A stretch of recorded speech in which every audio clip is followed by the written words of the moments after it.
Hello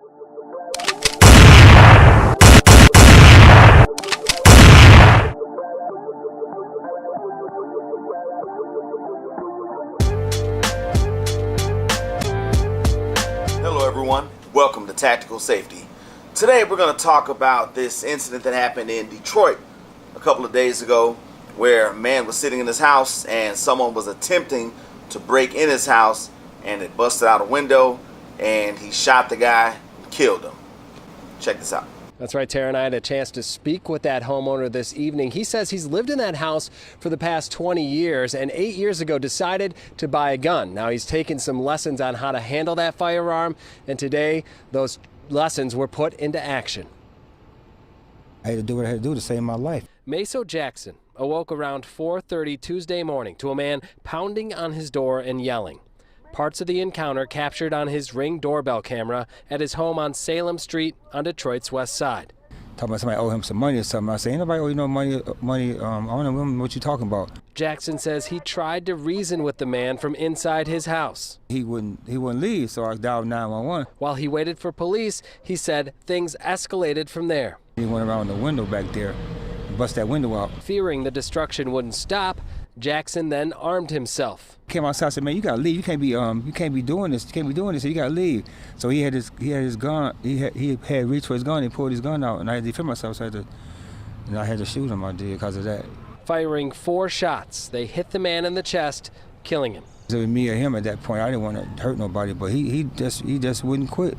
Now, just like I say in all my videos, there have been numerous Supreme Court rulings where the Supreme Court has said the police do not have an obligation to protect you.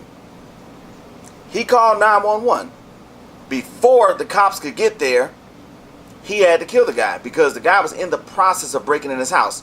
Now, if he was one of those people who listen to some of these idiot politicians and say, oh, you don't need a gun around the house, guess what? That guy probably would have been dead because the burglar would have gotten in the house and probably killed him, and the guy even had a gun.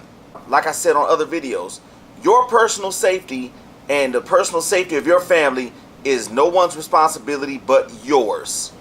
And the best way to ensure that safety is to have a firearm, or 2, or 3, or however many you desire. Now, for home defense, we had President Biden say something ridiculous a couple years ago, I think it was. He said, who needs an AR? Buy a shotgun. No, you buy a shotgun. And like I said, it's always the politicians who have 24-hour armed details that want to tell you what to do. They want to tell you how to protect yourself. They don't give a damn about you. They have 24-hour security. And like I said before, when they're telling you, when they're trying to restrict your 2A rights, what they're saying is, my life is worth more than yours and I'm better than you. They keep saying it, and then you got people who keep voting these retards into office, which is a shame. Now, this right here, this is a 12-gauge shotgun. This is a Mossberg 590 tactical. Holds more rounds than most. It holds either 8 or 9 shells of the 2 3/4 shells. Plus the saddle on the side holds 6, and the stock holds another 4. It holds 2 on each side. So that's a good amount of rounds there, but it's pump action, so you can't do any rapid fire with this. Plus it has a lot of kick anyway. But just point in the general direction and shoot, and you pretty much hit your target. Plain and simple. You see my shirt? With guns we are citizens, without them we are slaves. Look at all these countries where they've disarmed the citizens, and they are dictatorships, not democracies. And so I implore everyone, hey, for home defense, for self-defense and everything, defense of your family, get you an AR-15. It's a great weapon. When you get an AR, you got to have a good optic on it. Like I use SIG Romeo 5 red dots on all my ARs because they are the shake awake technology, and then after a period of inactivity, they automatically shut themselves down, and they have a battery life of 50,000 hours, which is a very long time. Also on all mine, I put the Vortex VMT 3T, which is the 3X magnifier.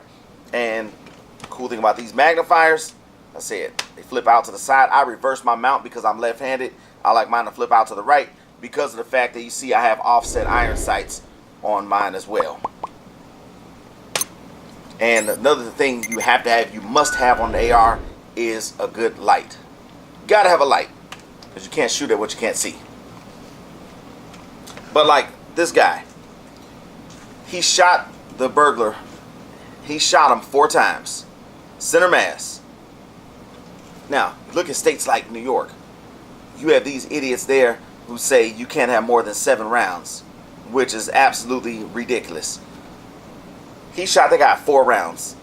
Imagine if he had a buddy with him, and if he had to take both of them down, and if he only had 7 rounds, or if he had a revolver with 6 rounds, 5 or 6 rounds, that would be even worse. There's a chance he wouldn't be alive now, because misses don't end gunfights, and actually non-vital hits, they don't end gunfights either, because if you shoot someone in the leg, shoot them in the stomach, a lot of times you shoot them in the side, a lot of times they will still be in the fight. That's why we have what we call the failure drill. We used to always do this when I was a cop. The failure drill is 2 to the chest, 1 to the head, which means if you shoot somebody twice in the chest and they're still in the fight, then you can permanently put them down with a shot to the head. If this doesn't scream your personal safety is your responsibility, nothing will. So remember to stay armed, stay vigilant, and stay tactical. We'll see you next time.